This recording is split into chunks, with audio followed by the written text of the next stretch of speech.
जब हम बात करते हैं H392 तो लगता है किसी मिसाइल की बात कर रहे हैं, है ना? नाम से तो ऐसे लग रहा है कोई मिसाइल है, हालांकि ये कोई मेरा ख्याल मुझे कोई कोविड का ही वेरिएंट लग रहा है। अजीब सा फ्लू है, इन्फ्लुएंजा है जिसने अभी दुनिया को परेशान कर दिया, तेजी से फैल रहा है, बहुत ही खतरनाक है, कैन बी फेटल ऑल्सो। नाम फिर से सुने, H392 इन्फ्लुएंजा मिसाइल ही है ये, पूरी दुनिया में फैल रहा है और पूरी दुनिया में अब ट्रैवल एडवाइजरीज भी बहुत जल्द जारी होने वाली है इसको लेकर, क्योंकि कोविड से जिस तरीके से दुनिया मुतासिर हुई थी तो उनकी यादें अभी भी ताज़ा हैं और लग रहा है कुछ इस तरह का। अच्छा, होते सिम्टम्स वही हैं, है ना? एक ही तरह के सिम्टम्स हैं कि इसमें बुखार भी होगा आपको, हाँ, H3N2 हाँ सही है, ये भी मिसाइल ही लग रहा है, मिसाइल, वो मिसाइल है, ये भी मिसाइल लग रहा है। अच्छा जी, तो जनाब अब हमें ज्वाइन किया है डॉक्टर, बात करें बिल्कुल जी, डॉक्टर राना जवाद साहब ने, और उनसे जरा जानते हैं कि भाई ये है क्या वायरस और पूरी दुनिया में जो फैल रहा है क्या तेजी से फैलेगा और इसको मुश्किल हो जाएगा, फिर इसकी आपको वैक्सीन लगवानी पड़ेगी क्या, इस किस्म की जरूरत है? वेलकम करते हैं आपको। पाकिस्तान में कितने केसेस इसके डिटेक्ट हुए हैं, बताइए जरा इसके बारे में, ये क्या नया कोई इन्फ्लुएंजा है या फिर पहले भी था, नाम चेंज हो गया है, कोविड का वेरिएंट है क्या? बहुत सारे सवाल हैं जी। बहुत शुक्रिया जी।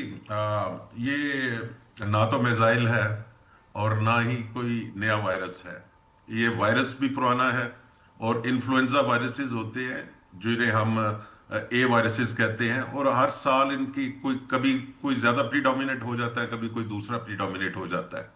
तो इस साल जो हुआ है वो H3N2 है, जो पहले भी हम इसका सामना करते रहते हैं, लेकिन इस साल जो थोड़ी सी चेंज आई है, जिस तरह कोविड के अंदर होता था कि वो वेरिएंट जिसे हम कहते थे कि चेंज हो गया है, तो इसके अंदर भी कुछ चेंजेस ऐसी आई हैं कि जो पास्ट इम्यूनिटी है, यानी कि जो हमारे जिस्मों ने पिछले सालों में इसका मुकाबला करके एक इम्यूनिटी डेवलप की हुई थी, उसको ये बाईपास कर जाता है। तो इस वजह से, और दूसरा क्लाइमेट चेंज जो है, ये दोनों चीजें मिलके मौसम ऐसा साजगाज है कि वक्त से पहले लोग बीमार होना शुरू हुए फ्लू के साथ, और दूसरे ये जो वायरस खास तौर पे आया है, ये हमारी पास्ट इम्यूनिटी का ख्याल नहीं रख रहा, तो ज्यादा लोगों को हो रहा है। मोहलक ये पहले से ज्यादा नहीं हुआ, जितना पहले मोहलक था उतना ही है, लेकिन ज्यादा लोगों को हो रहा है। डॉक्टर साहब यही इस वक्त सोच रहे हैं और नादिया ने कर दिया, मेरे सवाल का एक ही सवाल होगा कि ये नई कोई वैक्सीन की नीड, क्योंकि देखिए कॉन्स्पिरेसी थियरीज भी बहुत सारी है इसको लेकर, ठीक है, और डॉक्टर्स तो खैर हमें बताते हैं वजाहत के साथ, लेकिन इसके साथ साथ होता है कहीं ना कहीं एग्जिस्ट करती है ये चीज कि जी नई वैक्सीन लगाएं, हाँ, नई बीमारी, नई बीमारी और पैसा और प्रॉफिट, नई फार्मास्यूटिकल कंपनीज और ये सारी चीजें। नहीं, लोग आप ये इसमें सही है, लोग सोचते हैं सही है, और बात औकात में बात सही भी होती है, लेकिन ये पुरानी वैक्सीन है, ये हर साल आती है। फ्लू शॉट्स हैं, जो फ्लू शॉट्स की बात कर रहे हैं, हाँ, ठीक है जी, फ्लू शॉट्स हैं जो हर साल आते हैं। फर्क ये होता है कि हर साल जो फ्लू शॉट्स आते हैं वो पिछले साल के ऊपर जो वायरसेस सर्कुलेशन में होते हैं उनकी बेस पे बनते हैं। तो हर साल इसकी वैक्सीन की जो वो प्रोडक्शन है वो डिफरेंट होती है पिछले सालों की निस्बत से। मसलन इस साल जो आप लगवाएंगे वो 2025-26 वाली वैक्सीन लगवाएंगे, वो 2019-20 वाली आप नहीं लगवा सकते, क्योंकि वायरसेस चेंज होते रहते हैं। तो ये जो वैक्सीन है, ये क्योंकि पिछले साल ये वायरस तो नहीं था, ये इसकी सब वैरायटी नहीं थी, तो इसके ऊपर तो बेस नहीं करती, लेकिन जो 65 साल से बड़ी उम्र के लोग हैं या जिनका मुदाफ़ी निज़ाम बीमारियां ऐसी, उनके लिए ये अभी भी रिकमेंडेड है, क्योंकि ये H3N2 के खिलाफ तो उसके अंदर मवाद मौजूद है, सबक्लेड के मुताबिक नहीं है, लेकिन इसके बावजूद वो सीरियस जो बीमारी होती है उससे आपको बचा देती है, हॉस्पिटलाइजेशन कम होती है। तो वैक्सीन लगवानी जरूरी है, वैक्सीन फ्लू बाज लोग लगवाते हैं। और बड़ी डॉक्टर साहब खौफनाक चीज़ है, लास्ट ईयर मेरे बेटे को इन्फ्लुएंजा हुआ, मुझे कभी इतना खौफनाक इन्फ्लुएंजा हुआ नहीं, मैंने उसको देखा कि 103-104 बुखार गया, हॉस्पिटलाइज किया, बेहोश बच्चा, इतनी गनूदगी में कि उसको होश ही नहीं प्रॉपर 1-2 दिन तो आया ही नहीं। मैं इतना डर गई, और उसके बाद हमें भी हुआ, और हमें वो उन्होंने टैबलेट्स फिर बाद में कोर्स करने को दी, इतनी टैमी फ्लू करके क्या कि जी इससे, और मुझे लगता है कि अब इस साल आई फील के मतलब मुझे वो इतना फ्लू भी नहीं हुआ ना बेटे को या उन तमाम हम घर वालों को जिन्होंने ये कोर्स किया था, तो इसमें वो टैबलेट्स भी आपको लगता है फ़ायदेमंद हैं, और ये कि अगर आपने 1 साल किया हो तो नेक्स्ट ईयर भी आपकी थोड़ी प्रोटेक्शन रहती है? इन्फ्लुएंजा इतना ही खतरनाक होता है बच्चों के लिए और बुजुर्गों के लिए, और लेकिन ये जो वायरस आया है, ये जो पिछले से चेंज है वो ये है कि ये ज्यादा देर तक रह रहा है। मसलन अगर आगे हफ्ते के अंदर खत्म हो जाता था इन्फ्लुएंजा, तो ये 2-2 हफ्ते तक रह रहे आराम के साथ। और आपकी बात बिल्कुल सही है कि मुझे भी बाज दोस्तों के फोन आए हैं कि उनका इन्फ्लुएंजा का इस दफा का जो अटैक है वो बहुत शिद्दत के साथ है। सही।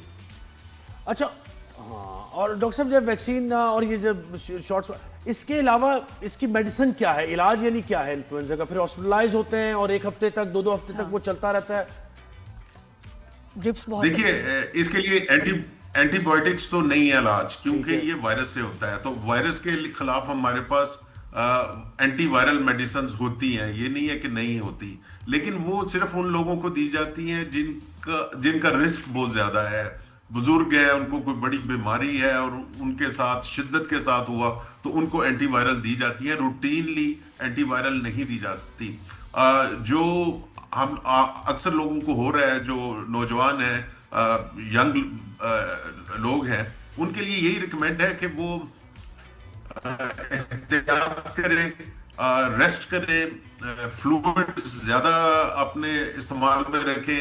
आजकल सर्दियों के दिन है तो सूप वगैरह, पानी जो है या जो भी आप सूप वगैरह पी रहे हैं वो राहत देता है, थोड़ा सा स्वेलिंग कम होती है।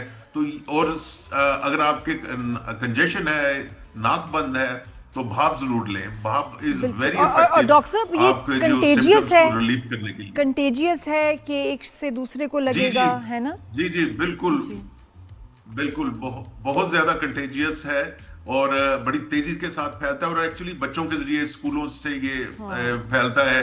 और फिर जिस तरह कोविड के दिनों में होता था कि बच्चे स्कूल से लेके आए कोविड और उसके बाद घर वालों को भी हो गया, वो इसके लिए है। तो इसके लिए भी जो एहतियातें हैं इसके बचाव की, वो तकरीबन वही है जो कोविड की होती थी।